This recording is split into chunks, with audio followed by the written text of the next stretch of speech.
The smell of a state-funded nursing home is something you never forget. It's a cocktail of bleach, boiled cabbage, and quiet desperation. It hangs in the air, thick and heavy, pressing down on you until you forget what fresh air feels like. I was sitting in a wheelchair I didn't need, staring at a television playing a game show I hated, while my roommate, poor Mrs. Higgins, snored loudly in the bed next to me. This was my life now. A 10 by 10 room with peeling beige paint and a view of a brick wall. Before I tell you how I turned this prison sentence into the ultimate trap for my greedy children, I have a small favor to ask. If you believe that we should honor our elders and that greed always gets punished in the end, please hit the like button and subscribe to the channel. It helps these stories reach the people who need to hear them. Also, I love hearing from you. So tell me in the comments, where in the world are you watching from today? I read every single one. Now let's go back to the day my children decided I was disposable. My name is Eleanor. For 40 years, I lived in a sprawling Victorian estate on the edge of the city. It was a masterpiece of a house. 6 bedrooms, a library, and 3 acres of English gardens that were the envy of the county. My late husband and I built that life from scratch. We worked hard. We saved. We raised 2 children, Robert and Jessica, giving them everything we never had. Private schools, cars on their 16th birthdays, debt-free college degrees. We thought we were giving them a head start. We didn't realize we were crippling them. We didn't realize we were raising vultures who were just waiting for us to stop moving so they could pick the bones clean. Robert became a venture capitalist, which is a fancy word for losing other people's money on bad ideas. Jessica became a lifestyle influencer, which meant she spent her days taking photos of expensive lattes and complaining about how hard her life was. They rarely visited. When they did, it was never to ask how I was. It was always, "Mum, the roof looks old. Are you fixing it?" Or, "Mum, that painting is worth a fortune. You should insure it." They weren't looking at a home. They were looking at a portfolio. They were calculating their inheritance while I was still pouring the tea. The only person who didn't look at me like a walking bank account was Miguel. Miguel was my gardener. He had been with me for 15 years. He was a quiet man with rough hands and a gentle heart. He knew the names of every rose bush in my garden. He knew that the hydrangeas needed extra water on Tuesdays. When my husband died, it wasn't Robert or Jessica who sat with me on the porch while I cried. It was Miguel. He would finish his work and then sit on the steps, drinking a glass of lemonade, listening to me tell stories about the past. He never asked for a raise. He never asked for a loan. He just showed up, rain or shine, and made my world beautiful. The beginning of the end happened 2 months ago. I tripped on a rug in the hallway. It was a clumsy moment, nothing more. I bruised my hip. I didn't break anything, but I made the mistake of mentioning it to Jessica on the phone. Within 24 hours, they were at my door. Robert and Jessica arrived in Robert's leased BMW. They didn't bring flowers. They brought brochures. "Mum, this is dangerous," Robert said, pacing around my living room, looking at the crown molding with hungry eyes. "You can't live here alone anymore. What if you fall again? What if you hit your head? You're 80 years old." "I'm fine, Robert," I said, icing my hip. "It was an accident. Miguel helps me with the heavy lifting." "Miguel is a gardener, Mother, not a nurse," Jessica snapped, scrolling on her phone. "We've discussed it. It's time for assisted living. We found a place. It's lovely, very secure." I knew what secure meant. It meant cheap. "I am not leaving my house," I said firmly. "This is my home. I built it. I will die in it." "Don't be dramatic," Robert said, his voice taking on that condescending tone he used with waiters. "We are doing this for your own good. The upkeep on this place is astronomical. The taxes alone are bleeding your savings dry. We need to be realistic." They didn't ask me. They told me. Over the next week, the pressure campaign began. They called my doctor and exaggerated my condition. They called social services and claimed I was showing signs of dementia, that I was a danger to myself. They relentlessly gaslit me until I started to question my own mind. Maybe I was unsafe. Maybe I was a burden. Finally, they showed up with the papers. Not just for the nursing home admission, but a power of attorney. "This just lets us handle the bills, Mum," Robert lied. sliding the pen into my hand. So you don't have to worry about writing checks. We'll take care of everything. You just rest. I looked at them. My son, with his shifting eyes. My daughter, checking her watch. They looked so eager, so desperate. I knew exactly what they were doing. They wanted control of the assets. They wanted to liquidate the house. And in that moment, a calm, cold clarity washed over me. I realized that fighting them with tears and arguments wouldn't work. They didn't care about my feelings. They only cared about the signature. So I decided to give them what they wanted, or at least what they thought they wanted. I signed the power of attorney. I signed the admission forms for Shady Oaks. Good girl, Jessica said, snatching the papers away before the ink was dry. You'll love it there, Mum. It's like a cruise ship on land. 2 days later, they moved me. They didn't hire movers. They just threw some clothes in a suitcase. What about my furniture? I asked. My books? My husband's records? We'll sort through it later, Robert said, already looking at the grand staircase, imagining how it would look in a real estate listing. Don't worry about clutter. We'll handle the house. They drove me to Shady Oaks and dropped me off in the lobby like an unwanted package. They stayed for 10 minutes, just long enough to sign the financial responsibility forms, using my bank account, of course, and to tell the nurse not to let me make unsupervised calls because I was confused. Bye, Mum, Jessica said, kissing the air near my cheek. We'll visit next week. They didn't visit next week, or the week after. For a month, I sat in that nursing home. I ate the watery oatmeal. I endured the bingo nights. I listened to Mrs. Higgins talk about her cats. And I waited. I knew what was happening on the outside. I knew because I had a spy. Miguel came to visit me every Sunday.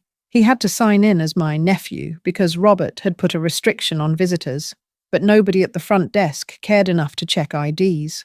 Miguel would bring me fresh empanadas his wife made, and updates from the house. They are cleaning everything out, Doña Eleanor, Miguel told me, his eyes sad. They hired a dumpster company. They threw away the old books. They threw away the records. They are painting the walls white. They want to make it look modern. Let them paint, Miguel, I said, taking a bite of the empanada. Let them work. It keeps them busy. They put a sign in the yard today, Miguel whispered. For sale. Max. The sign says, coming soon. They are listing it for $4 million. $4 million. That was the number. That was the pot of gold Robert and Jessica were chasing. They were probably already spending it in their heads. Robert, paying off his bad investments. Jessica buying a new condo in the city. Are you sure, Miguel? I asked. Yes. They are having an open house this Sunday. They told me I have to clear out my tools from the shed. They said I am fired after this week. They said the new owners won't need me. I smiled. It was a sharp, dangerous smile that made Mrs. Higgins stop snoring for a second. Don't pack your tools, Miguel, I said. You aren't going anywhere. But Robert says a lot of things, I interrupted. But Robert forgot to check the county clerk's records before he put that sign in the yard. It was time. Miguel, I said, reaching for my purse. The one thing I refused to let them take. I need you to drive me to the house on Sunday, during the open house. Doña Eleanor, I can't. Miguel looked nervous. They will yell at you.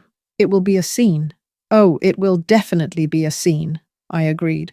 But not the one they are expecting. Pick me up at noon. Use the back exit near the kitchen. The nurse there likes your empanadas. Sunday arrived. It was a beautiful, sunny day, perfect for selling a mansion, perfect for destroying my children's dreams. Miguel's rusty pickup truck idled by the loading dock of the nursing home. I slipped out while the staff was distracted by a code brown in the cafeteria. I climbed into the passenger seat. It smelled of soil and gasoline, the best perfume in the world. We drove to the house. When we turned onto the long driveway, my heart hurt.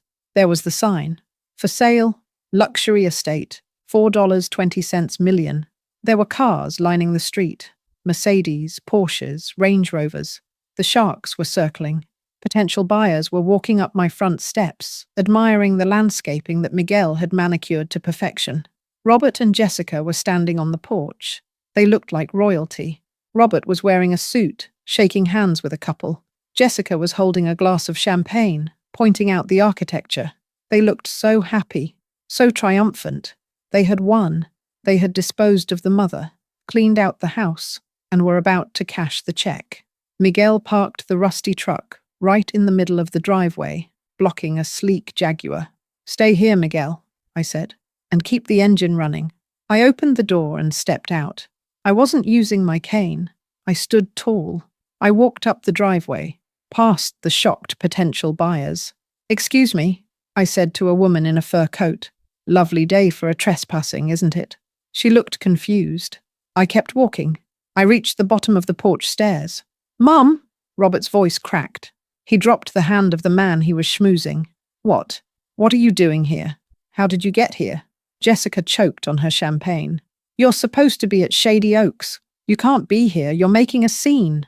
"I'm just here to see the open house," I said loudly. My voice carried across the lawn. Every conversation stopped. The buyers turned to look. "I wanted to see how much you're selling my house for." "Mum, please," Robert hissed, rushing down the stairs. He grabbed my arm, his grip painful. "Get back in the truck. You are embarrassing us. We are in the middle of a deal. We will talk about this later." "Let go of me, Robert," I said. My voice wasn't loud, but it was cold enough to freeze hell. "Go back to the home," Jessica shouted from the porch. "She's confused. She has dementia. Don't listen to her." "I don't have dementia," I announced to the crowd. "And Robert, you can't sell this house." "Of course I can," Robert sneered, losing his patience. "I have power of attorney. I have control of your finances. I can sell whatever I want to pay for your care. Now get out." "You have power of attorney over my assets," I corrected him. "That is true. But you can't sell this house, Robert, because I don't own it." Robert froze. "What?" "I don't own this house," I repeated, savoring the words. "I haven't owned this house for 6 months." "That's a lie." Jessica laughed nervously. "We checked the deed last year. It's in your name." "You checked the deed last year," I said. "But you didn't check it 6 months ago, right after I fell, right after I realized you two were waiting for me to die." I reached into my purse. I pulled out a folded document. It was a certified copy of a warranty deed. "I sold it," I said. "Sold it?" Robert went pale. "To who? We never saw a transaction. Where is the money?" "Oh, there wasn't much money," I smiled. "I sold it for $1. $1. The crowd was murmuring now. People were pulling out their phones. "Yes, $1. To the only person who has treated this house, and me, with respect for the last decade." I turned and pointed to the rusty truck. Miguel was standing by the door, looking terrified but holding his ground. "I sold it to Miguel," I said. 6 months ago. The deed is recorded with the county. The title has transferred. Miguel is the legal owner of this estate, and I retained a life estate, which means I have the legal right to live here until I take my last breath. So not only can you not sell it, you are currently trespassing on Miguel's property." Robert looked at me. He looked at the paper in my hand. He looked at the for sale sign. He looked at the $4 million listing that was about to vanish into smoke. You gave it to the gardener?" Robert screamed. His face turned purple. "You gave a $4 million mansion to the help." "He's not the help, Robert," I said softly. "He's family, which is more than I can say for you." "I'll sue!" Jessica shrieked.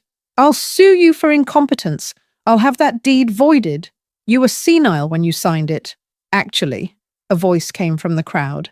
A man in a grey suit stepped forward. It was Mr. Henderson, my lawyer. I had called him on the way over. "I presided over the closing, Jessica. I video recorded the entire session to prove Eleanor was of sound mind. She recited the current president, the date, and explained exactly why she was disinheriting you. It's ironclad." Robert looked like he was going to vomit. The potential buyers were already walking away, getting into their cars. The open house was over. The show was over. "Get off my porch," I said to my children. "Mum, wait," Robert stammered, the reality of his bankruptcy hitting him. "Let's talk. We can fix this. Miguel is a reasonable man. Maybe we can cut him in." "Miguel doesn't want your money, Robert," I said. "Miguel wants to prune his hydrangeas. Now get out, before the owner calls the police." I walked past them, up the stairs of my porch. I sat down on my rocking chair. Miguel parked the truck and walked up the steps. He stood next to me, crossing his arms. Robert and Jessica stood on the lawn for a long time, staring at the house they had already spent in their minds. Then, slowly, defeated, they got into the BMW and drove away. They put me in a cheap nursing home to sell my mansion, but all they did was drive me back to the only home that ever mattered. I turned to Miguel. "You know, the gutters look a little full, Miguel." Miguel smiled. "I'll get the ladder, Doña Eleanor." We sat there and watched the sunset. The house was safe. I was safe. And somewhere in the city, my children were realizing that the only thing they had inherited was exactly what they deserved. Nothing. Thank you for watching my story. Now I have a question for you. Some people say I was too cruel to my own flesh and blood, giving their inheritance to a stranger. They say family is family, no matter what. But others say they got exactly what they deserved for their greed. If you were in my shoes, would you have left the house to your children, hoping they would change, or would you have given it to the gardener who actually cared? Be honest with me in the comments below. And if you enjoyed this act of justice, please share this video with someone who needs a smile today. Don't forget to subscribe. Until next time, remember, the grass is always greener where you water it. You thought the war was over when I waved that deed on the porch and watched my children drive away in defeat. You thought a simple piece of paper would stop 40 years of entitlement and greed. You don't know my children. Robert and Jessica are like Japanese knotweed. You can cut them down, you can poison them, but if you leave even a single root in the ground, they come back stronger and more destructive than before. The open house was just the opening battle. The war was about to move from my front lawn to the courtroom, and this time, they weren't just coming for the house. They were coming for Miguel. Before I tell you how my children tried to destroy an innocent man's life just to get their hands on a payout, I have a request. If you believe that justice should be blind to privilege, and that the truth is the only defense you need, please hit the like button and subscribe to the channel. It helps us expose the ugly truth about greed. Also, tell me in the comments, have you ever had to fight a legal battle against your own family? I read every story. Now let's go to the day the process server arrived. It was 3 days after the open house fiasco. Miguel and I were in the garden. I was directing him on where to plant the new hydrangeas, blue, to match the mood. We were happy. For the first time in months, I felt safe. Then, a black sedan pulled up. A man in a cheap suit walked up the driveway and handed Miguel a thick envelope.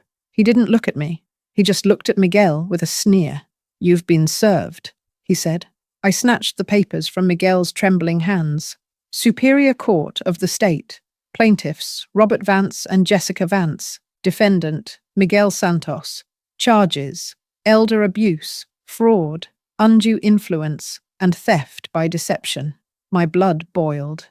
They weren't suing me. They knew a jury would sympathize with a sweet old lady. They were suing Miguel. They were painting a narrative that this quiet, hard-working gardener had preyed on a senile, lonely widow, seducing her into signing away her fortune.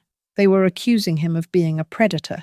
"They want to take everything, Doña Eleanor," Miguel whispered, reading the summons. "They are asking for the deed to be voided and for me to pay punitive damages of $2 million. I don't have that kind of money. I will lose my truck. I will lose my own house." "You won't lose a thing," I said, my voice shaking with rage. "They want a fight? I'll give them a war." The weeks leading up to the trial were a nightmare. Robert and Jessica played dirty. They leaked stories to the press. "The Black Widow of Oak Creek," the headlines read. "Gardener swindles dementia patient." They tried to destroy Miguel's reputation. They parked cars across the street from his small house, watching him, intimidating his wife. They called immigration, hoping to find a loophole in his status.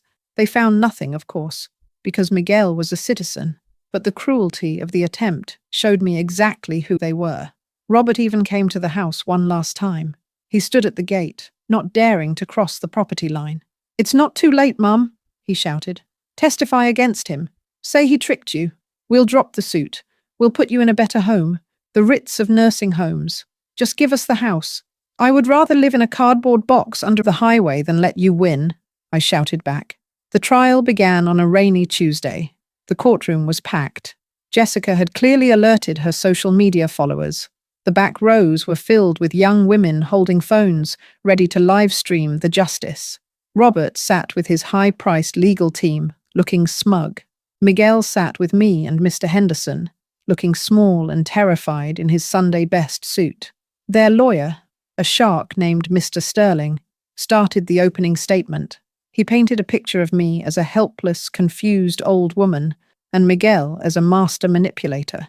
He claimed Miguel had isolated me, poisoned my mind against my children, and forced me to sign the deed while I was mentally incapacitated.